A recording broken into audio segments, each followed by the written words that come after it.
beautiful performance, and I won't take long.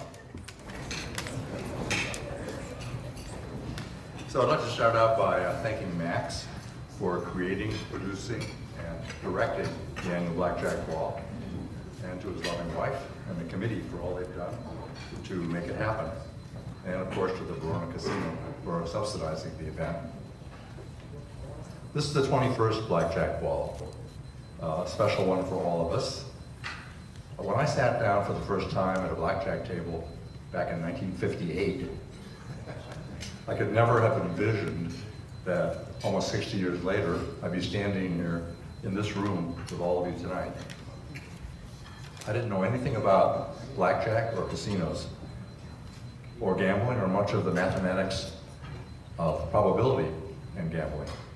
I was a new PhD in mathematics, and I was there on a cheap vacation to case roulette wheels, because I've been thinking about the physics of roulette wheels, and I was convinced that I could develop a machine that would predict where the ball would fall. Not exactly, but fairly accurately. And that was an exciting idea to me, because mathematicians had studied gambling games for hundreds of years. They had developed probability theory in the course of all this. They'd proven that most of the gambling systems that people tried could never work. They couldn't do anything to change the edge. So I thought this would be great news if I could develop a scheme for doing just that. Well, I thought I could build a wearable computer and it would do the work for me. And the reason I was playing blackjack was simply to get a little experience betting in a casino, because I knew nothing about them. I'd never played, never handled money, didn't know anything about the atmosphere. And just before I left, somebody in the math department at UCLA told me about an article in a statistics journal.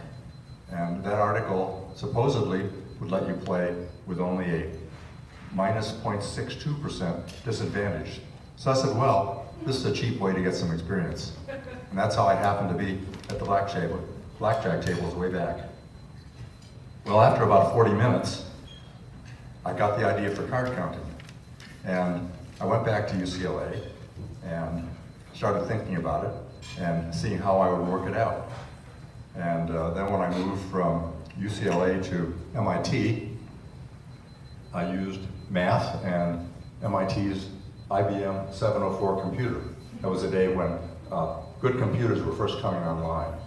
And I didn't know anything about them, so I taught myself something called Fortran and learned how to program it. Well, I worked all this out, and then I announced it at a meeting of the American Math Society. They rejected my abstract initially because they didn't think it was true. But somebody who was on the committee knew me and said that it probably was true, so they let me give my talk.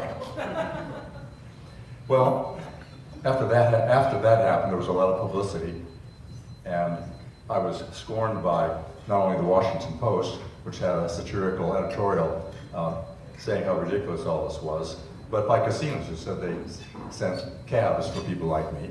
And I know they also would have said they would send cabs for people like you too, but I don't think any of you ever had a cab sent to pick you up.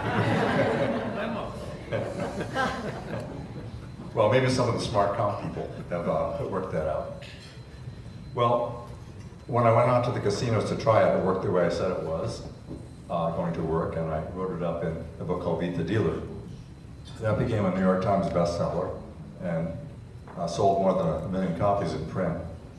And to me, the most satisfying payoff wasn't the money or the publicity. It was the fact that I affected a very large number of lives unintentionally by writing that book and publishing it. I realized that I dropped a pebble in the water.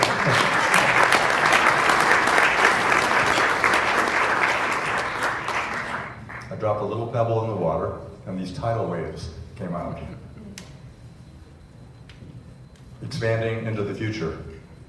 Well, it's astounding and gratifying and humbling to me to think that ultimately mathematical curiosity is what led me to stand here in this room among all of you today. You who are part of that tidal wave. And so many of the top advantage players in the world. Some of you have lived well for years or even decades using your casino skills.